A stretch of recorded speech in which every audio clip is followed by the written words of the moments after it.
Greetings, Patrick here, Half Cheetah Will View, and we are back with another film review, and it is one I'm very excited to talk to you about, as I just mentioned it earlier today. Um, so I mentioned in my library haul video that I got a package from a company, from a company called Cinephobia, and how I thought it might have been related to Artsploitation due to the similarities of the packaging. Uh, Artsploitation had been sold to Kino Lorber, and the gentleman who owned it, he sold it to him, and then that was it. I hadn't heard anything from him at all. So I did email him. I emailed him before I did my library haul video, and I asked him. I said, "Hey, is this you? Are you back? Because this packaging looks very, very similar to Artsploitation." And he wrote back within the hour. And he says, "By, sure enough, he was back. Kino Lorber did buy it, but they didn't know what to do with it." I'm not really surprised by that because Artsploitation has a lot of cool films, and a lot of them are a lot of foreign films, genre films, horror films, political thrillers, whatnot, and some of them are extraordinarily good. Some are different. Um, and I don't know if Kino Lorber could have figured out how to market them. I don't know how they could have did that either. I know I've seen some Kino Lorber films, and they're all right. They're okay. But Artsploitation is sort of like, here's Kino Lorber's content, and then you have Artsploitation. It's just a little bit of too much of a gap between the two. And commend Kino Lorber for going out and buying them, but I can understand why the gentleman who owned it, hey, he got tired of waiting around. So he decided that he was going to go out and start another company, and that's where he founded Cinephobia Releasing. And he sent me a movie, and the movie that we'll be talking about today is the second one. It's from Argentina, and it's film number 2 on the spine, and the movie is Amor Bandido, Bandit Love. And this film is from 2021 originally. It stars Renato Quartiero as, I think his name is Joan, but I don't think that's how it's pronounced in Argentinian. So I'm gonna say Juan. I could be wrong. Someone have to fix me. So I'm gonna say Juan. He stars as Juan. It also stars Romina Ricci as Luciana, and also stars Rafael Fierro as the Wounded Man. So the synopsis for this film is Juan is a naive 16-year-old boy who falls in love easily. The son of a wealthy, important federal judge with whom he has quite a tense relationship. One day he decides to flee alongside Luciana, who plays his teacher. It says 35, but she does look like she's 40. She does look like her age. A beautiful teacher from his school. After lying to relatives and friends, Juan and his love travel to a mansion in the inland part of the country to try and unleash passion. Okay, so this movie sort of like that. It is about a forbidden love. Juan is in love with his teacher, Luciana, and they flirt with each other at school and whatnot. Um, and then Juan wants to get together with her. He's getting kisses and stuff like that, but he wants to have a relationship. And he gets really stressed out when he finds out that his teacher, Luciana, is not going to be staying till the end of the school year. She's leaving on the middle of the year, toward the end of the year. She's leaving. So he goes and he begs her that, don't do this, but she has no choice. But decide they're going to run away together down to a family home that Luciana has. So the two of them go ahead and take her car and they drive down, and initially nothing really happens too much at first. They talk and they drive. He sleeps, and they get down to the house, and slowly but surely, things do happen. And this is a really interesting scene. And now, normally you wouldn't talk about a sex scene too much, but writer Daniel Andres Warner, who also wrote this film with Diego Avalos, he does something very subtle here.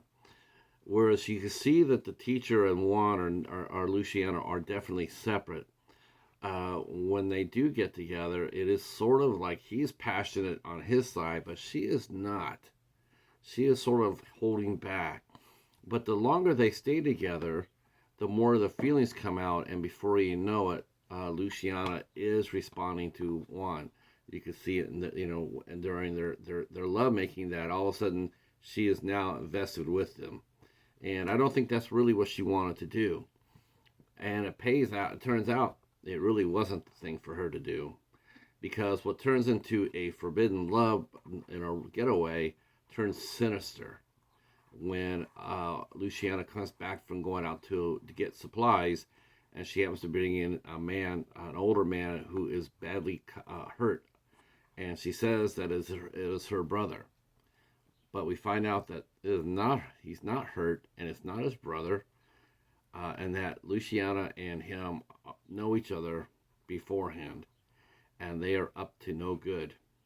And Juan is the pawn. And so what turns out to be a little bit of a drama turns into a political thriller toward the end, as Juan is, we find out, is the son of a federal judge, and he is now being held for ransom.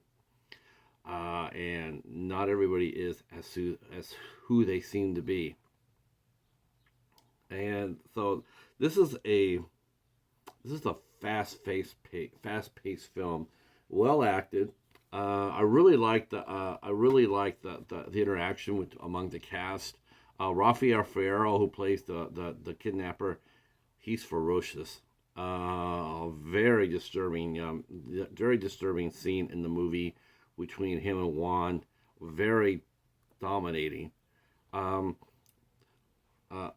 chemistry between all the leads are really strong.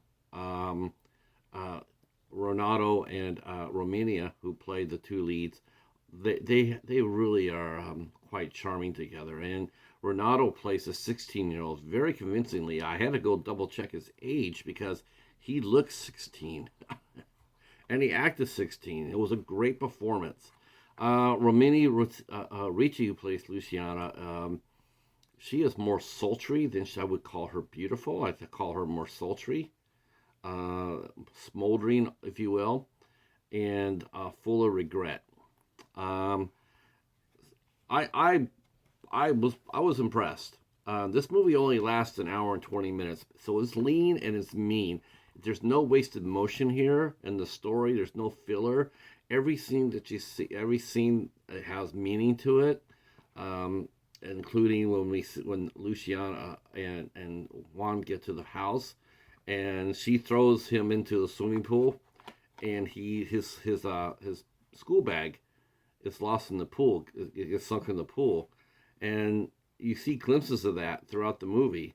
But there's a reason for it. There is a reason for it, and we do see how it plays. Yeah, I would highly recommend this one.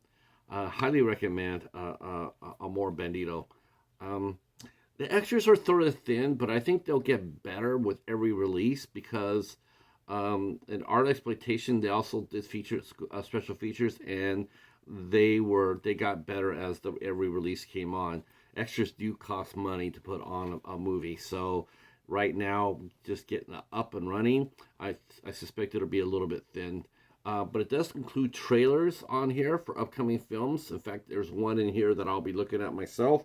It is called it's called Brightwood, which I'll be reviewing shortly. All I gotta say is, welcome back, Ray. You have been sorely missed, my friend. I'm so glad to see you're back, and I'm so glad to be able to talk about your films again, because they're awesome. All right. I'll leave all the descriptions down below where you can hook up with Cinephobia releasing. their website, their Instagram, all their social media. Also put down some a couple of reviews I did for Artsploitation Films. One of the films I've talked about before in our different discussions about films, and one of them was called Lucifacina. Say that 3 times fast. This is a very, very strong Argentinian film. My introduction to Argentinian cinema, and I was so glad to get it. It's very cool. They can make movies down in Argentina. Let me tell you. So again, highly recommend. Um, yeah, highly recommended. All right, that's it for now. If you're new to the channel, go ahead and consider giving me a sub. Drop a comment down below. You can watch the trailer for Amor Bandido. I'll be putting that down beneath.